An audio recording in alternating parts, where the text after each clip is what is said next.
hapon po sa inyo, Sir JC. Ngayon po, magtatanong po kami ng mga tanong tungkol sa epekto ng social media sa wika at pag-uugali po. Para po sa unang tanong, paano po nakaka-apekto sa iyo ang social media sa paraan ng ating pagsasalita at pag-uugali? So, sa panahon natin ngayon, ang social media talagang umiikot na sa atin. No?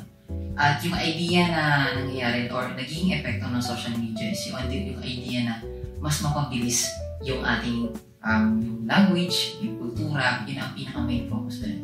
In my part, so yung language na parang gusto ko mabilis palagi, yun ang epekto. Kasi lahat na nakikita ko, nababasa ko sa social media, mas pinapaikli. Yung bilis ng mga pagsasalita, yung mga kultura na parang dinonormalize, something like that. So, nagiging acceptable siya. So, na-apektuhan ako sa part na yun. Ano ang sa tingin niyo po ang mga halimbawa ng pagbabago sa wika at kultura na dulot ng social media? For example, yung tanong na, kamusta ka na? Pero sa atin, musta? So, doon na lang sa part na yun. And sa kultura, for example, sa atin, may mga bagay na panahon ng ating mga lolo at mga nanay, normal, hindi siya normal. Pero dahil sa social media, parang andun yung mga idea na nagbabago na tayo. Nagbabago yung mundo na pinopromote ng social media to the point ang kultura ay nagiging normal na tulad na which is nung noon ay hindi. So, parang nagkakaroon ng changes because of the social media na mas maraming time tayo nakikita yon, na-educate tayo na parang okay, parang kailangan na siyang i-accept sa panahon natin ngayon. So, doon nagsisimula yung pagbabago ng kultura. And at the same time, yung mga language or mga wika na ginagamit natin. Paano po ba natin dapat gamitin ang social media upang mapanatili ang ating wika at kultura? Best example is to promote yung culture na meron tayo or sa wika natin. For example, sa mga Tagalog, marami tayong dialect sa Pilipinas. Ang pinaka-common dyan, Cebuano, Ilocano, yun yung mga pinaka-common na madalas nating naririnig. And mas magiging aware ang buong Pilipinas, hindi lang sa buong Pilipinas, kapag ginagamit sa social media or ipinapakita kung anong meron ang Cebuano at Ilocano sa Tagalog. So sa panong paraan, nakikita natin yung differences at iba't ibang kultura na meron ng Pilipinas sa tamang paraan at sa positibong paraan.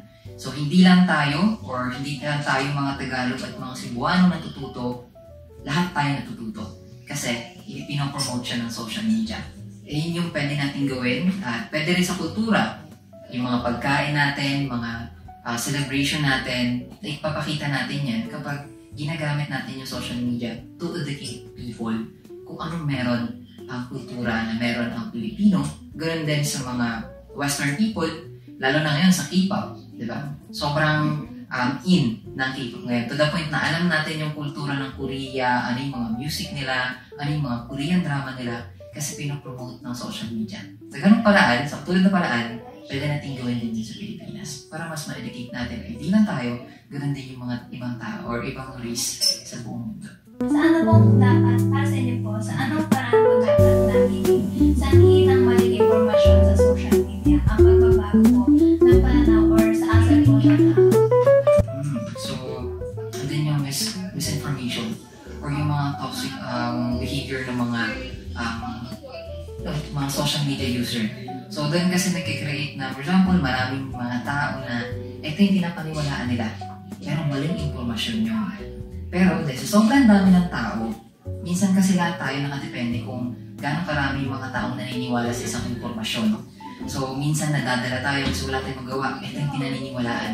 To the point na nadadala tayo, naapektuhan yung pananaw natin, yung mga asal natin kasi nakikita natin, alam natin mali. Pero sa social media, tanggap siya. Ganon din yung, for example, pinaka-best niyan yung sa mga sexual, something like that. Nagiging acceptable siya, pero sa pananaw natin, hindi dapat. Diba? Yung iba, sinasabi ng mga magulang natin, yun ay secret. However, sa time natin, normalized na siya. So, nahahati ang ideya. Both acceptable, meron namang hindi. So, nagkakaroon ng pagbabago sa pananaw. Ganon din sa asal ng mga tao. So, sila ay din na-expose sila sa ganong ideya, nag-iiba yung asa nila, nagiging normal sa kanila yun. So, parang hindi okay, sila ay nagiging agresibo. So, yung pag-uugali nag-iiba. Instead na i-align yung ideya na meron sa tama, however, maraming toxic at misinformation, doon nagugulo yung mga kultura at yung pananaw ng mga tao. At the same time, mga pag-uugali. Para sa iyo po, paano po nagkakaroon ng epekto yung mga viral video po or mga memes po sa paraan ng pagpapahayag or pag-uugali po ng mga tao sa araw-araw po na napapanood ng mga video po? Unang-una kong example, since tayo sa Cavite, alam kong kilala niyo si Malupiton. Okay, so tayong tayo. Si Malupiton, nag-create siya ng mga wika na aray ko, di ba? So, gamit na gamit yan. So, kung ano yung pag-uugali na meron si Malupiton, nakikita natin sa mga classmates ninyo, sa mga taong nasa paligid natin. So, doon pa lang makikita natin yung mga viral videos and mga memes. Minsan sa mga social media ko, and sa mga kakilala ko nakikita mukha ni Malupiton. It's either memes man yan, or kung sa TikTok or sa mga Facebook viral videos. So kung anong pag-uugaling meron ng mga social media influencer or yung mga viral videos nila, mga memes nila, naka-epekto siya. Kasi viral siya. Andun yung salitang viral at memes. So, nagiging acceptable sa mata ng tao kasi siya ay nag-viral. Maraming natutuwa, maraming tinatangkilik to the point na gusto nilang gawin yun at gayahin yun. So, doon nagkakaroon ng pagpapahayag, parang pagtanggap dun sa ganung kaugalian.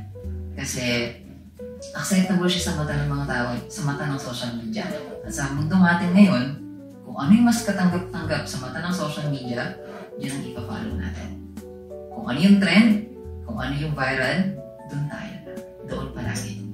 At yun yung reality. Thank you. Yun lang naman. Yan. Thank you. Ano po, nagtanong, paano ba nagbago ang ating pamumuhay dahil sa pag-unlad ng teknolohiya? Siguro sa teknolohiya, nagbago yung buhay natin. May ilang mga bahagi ng buhay natin na napadali talaga. Higit lalo siguro gagamitin ko yung lente na ako bilang guro. Ako bilang guro kasi sa katunayan, tinuturo na rin sa amin yung ChatGPT.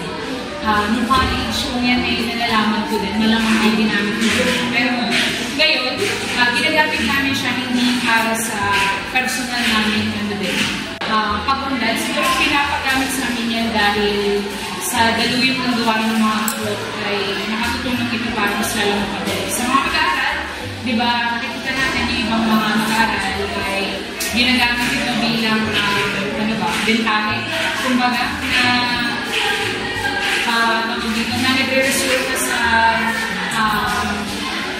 pagiging tamad ng mga estudyante. Kasi makikita natin yung ChatGPT na yan o ibang plataforma kung saan madali tayong makakahanap ng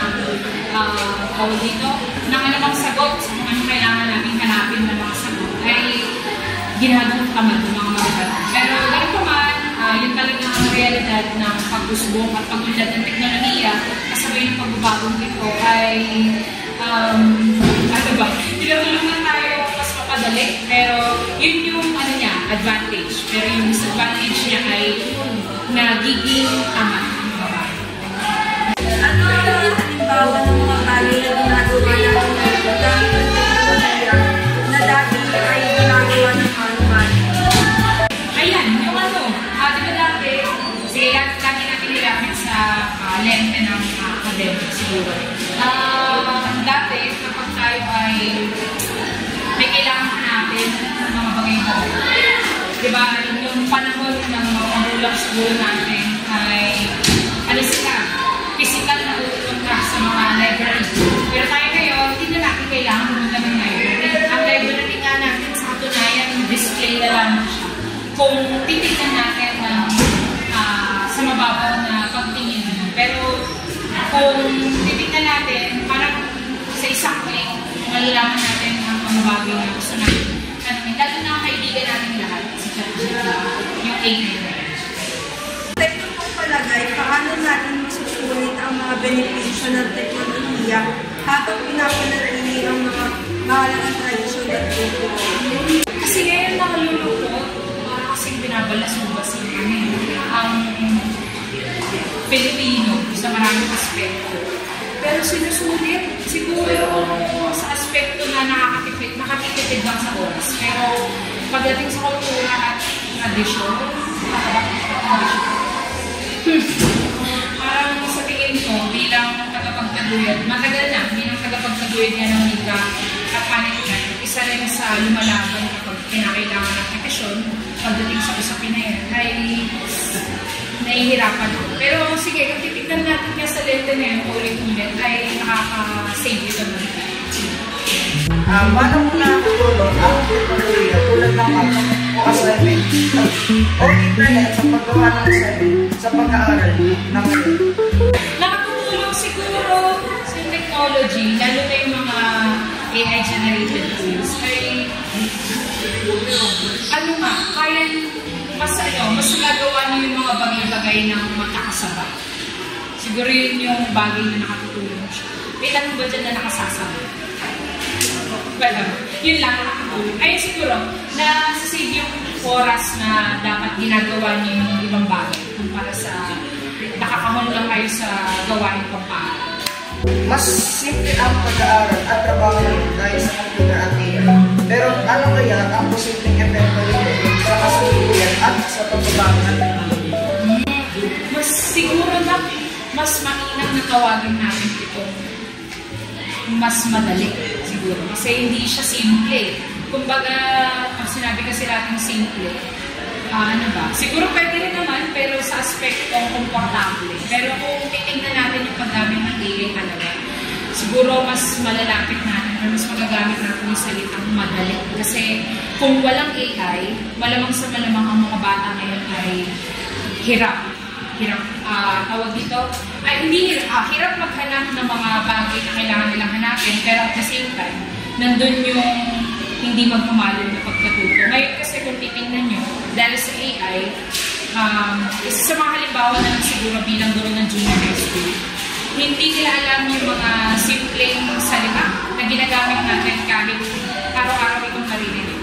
Isang halimbawa, yung mga pagkatanong nila na, mama, anong ibig sabihin ang pinakahalaga? Mama, anong ibig sabihin na ganito, ng ganyan? Pero kung titingnan mo, bilang guro,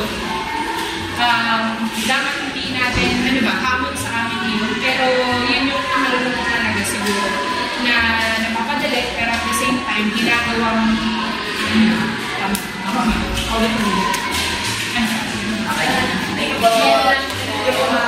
una ko punta lang sa inyo, sa tingin mo paano nagbago mga tradisyon na laro at aktibidad dahil sa paglaganap ng mga online games? Nagbago lang ito dahil maraming bata ang nakahawak na nasa. Dahil dito, nagbago ang activity nila dahil nakalaro na sila ng mga online games. Dahil dito, mas bilhin nila maglaro ng mga ito sa lumabas pa din. Sa iyong palagay, bakit mas pumipili ng mga kabataan ng online games kasi sa mga online games? Hindi ko ba mas pinipili ng mga kabataan o din ito sa pamagpapala? Dahil mas available po yung online game at mas nakikita ko para sa kumpara po sa mga pamasang palaro at mas nakakatulong po yung mga kapag connect ako sa mga kabataan na gaya na. Hindi po kagaya na kapag mo lang na wala kang saktan, wala kang space para magawa mo. Wala kang gawin. Hindi po siya magagawa. Tayo po sinulat po kasi sa laro. Paano natin mapapanatili ang mga tradisyonal na laro at aktibidad sa gitna ng modernism? As a kabataan, we need to, makasunod po talaga sa generation po natin. But, sabi nga po nila, sa generation po natin, hindi naman po lahat dapat makasunod sa mga aktibidad. Kailangan po natin bigyang pansin din po yung mga ganyang paksa rin po. Katulad nga po niya, paano nga natin mapapanatili ang tradisyon natin as a Pilipino dito po sa palagong komunidad po na to. So, sa aking palagay po, ang gagawin ko po sa kabataan, i-increase ko po yung aking kaalaman sa mga gawain na to dahil po, mahalaga po ito syempre, of course, mahalaga po ito. Sa pamamagitan po ng pagbabahagi din po sa kapwa kabataan din po, sa mga ganitong alimping po or paksang ginagawa po natin as a culture talaga, as a culture. Maraming salamat po. Ang aking katanungan, ano sa tingin niyo po ang pagkakaiba ng epekto ng traditional na laro at sa online games? Para sa akin, sobrang laki ng epekto nilang dalawa. Kasi magkaiba sila. Sa traditional na laro kasi, kadalasan is ginagawa to sa labas, mas nakakapag-interact tayo, may interaction tayo sa mga ating mga kalaro, ating mga kaibigan, at mas masaya yung masaya rin naman pag sa online games. Pero iba kasi pag sa personal na may physical na interaction kayo, komunikasyon na maayos. Pag sa online games kasi more on pure cellphone lang. So, malaki rin yung epekto nito na resulta to ng parang napagkawalan ng motibo ng mga tao. Kasi mas nakafocus lang sa pag-cellphone. At nagkakos rin siya ng pagkalabo ng mata.